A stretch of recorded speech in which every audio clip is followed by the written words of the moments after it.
Hello, my name is Paul Deese. I modeled the Southern Pacific Railroad in HO from San Luis Obispo to San Miguel as it was in 1949.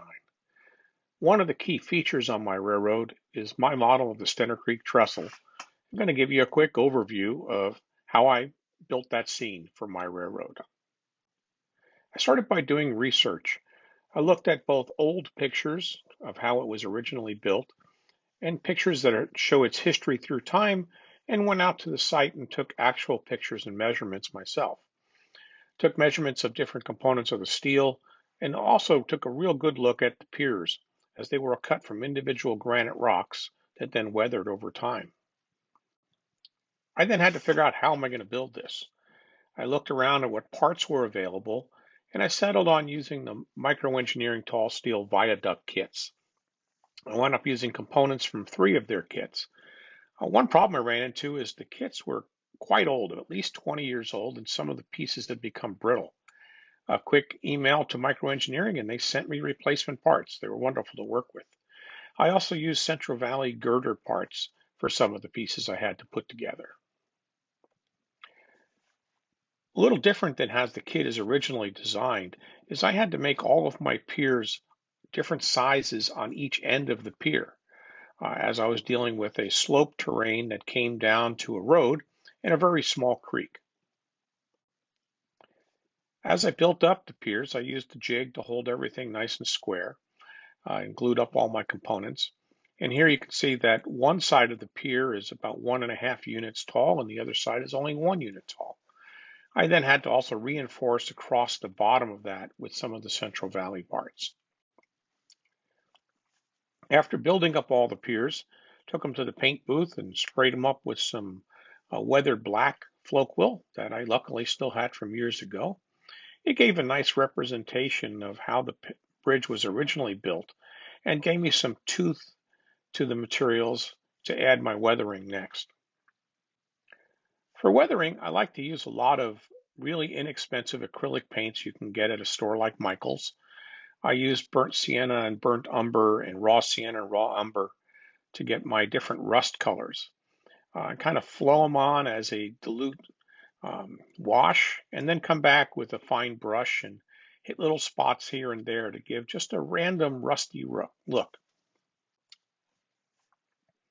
Also built up a bunch of the deck sections to get the full length of the trestle I needed. And then here, after I added my track to the deck, I glued the different piers into place at the proper heights.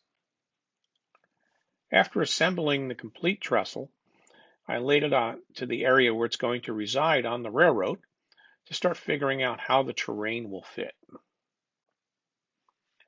I also had to make up pier blocks. Played around with a lot of different ideas and finally said, I'm going to try carving them out of balsa wood. Bought a block of balsa wood and went to business of carving them. I know that each of the piers were somewhat different than the other, so I didn't worry too much about the exact shapes of all the different blocks. Tried to get them to be random. Then I painted the blocks with artist gesso, which is the thick white paint that's used for the backing on oil paintings. I then went back in again and carved a little more on the piers to get some of the odd shapes at the edges of the granite stones, and then painted up with a variety of acrylic colors. Next step was to fit the trestle in place using a aluminum level as a strong back to make sure it was nice and straight across the area it's going to be modeled, so I can get my pier heights figured out, as I need to build my terrain up to match the bottom of the trestle. Here I took cardboard strips, hot glue, and some chunks of wood to set my shapes of the terrain where I needed to support the trestle. My next layer was 2 layers of plaster gauze cloth put into place and kind of smooth the terrain out quite a bit, but not worried about it getting perfectly smooth, as we'll fix that in the next step. Here I put my pier blocks back in place, and now I actually glued them down after making sure that they were at the correct heights. The next step was to put down ground goop.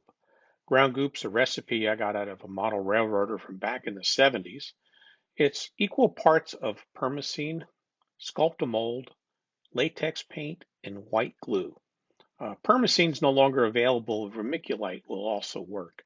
You mix that together into a kind of a pancake batter mixture and smooth it on. It gives you both some color and gives you a relatively smooth surface for your final terrain shapes. I then went back and did my backdrops.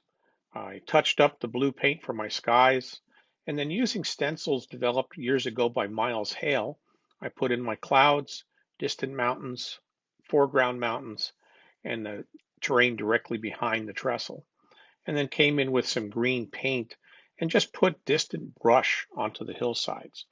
The yellow on my ground represents the dead grass that's throughout most of California for a good part of the year. I then started building up my next layer of terrain using different colors of ground foam and gravel to represent the dirt and the grass that would be under the brush and under the trees that'll be along the trestle. And also back then, the road that goes under the trestle was just a dirt road that went back to a farm. Here I finished the terrain and carried it up onto the other parts of the railroad, and pretty happy with the way it looks. But now we need to get some brush in there. Well, as it'll be really difficult to work behind the trestle once it's glued in place, I had to put in all my trees and brush that would be under or behind the trestle prior to setting the trestle in place. With the backdrop vegetation in place, I now put the trestle in place in its permanent home, put all the rails together and tested my track work, and now it's on to put the trees in front of the trestle. Here I've used a variety of brands of trees to represent the woodland that is now grown in front of the trestle. Mostly oak trees with a few firs mixed in and a few eucalyptus on the San Luis Obispo side. It's kind of a fun project. Now it gives me a really good focal point for that part of the railroad. It's ready to roll some trains across the top. Here's an example of a photo from a few years ago of the trestle, done by a guy named Bruce Johnson. Thank you for permission to use your photo, along with a photo of my finished trestle. I think I've made a pretty good representation of it, and I'm happy with the result. And hopefully you get something out of watching this short video. Thanks and have a great day.